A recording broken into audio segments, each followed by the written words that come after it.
ثم أنتم هؤلاء تقتلون أنفسكم وتخرجون فريقا منكم من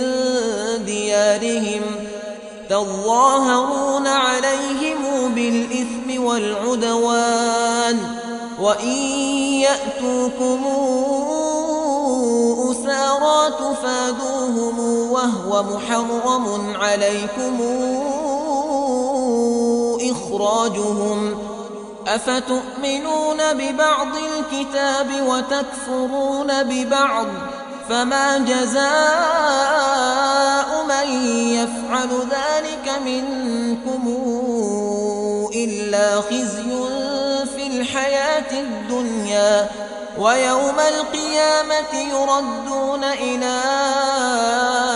أشد العذاب وما الله بغافل عما يعملون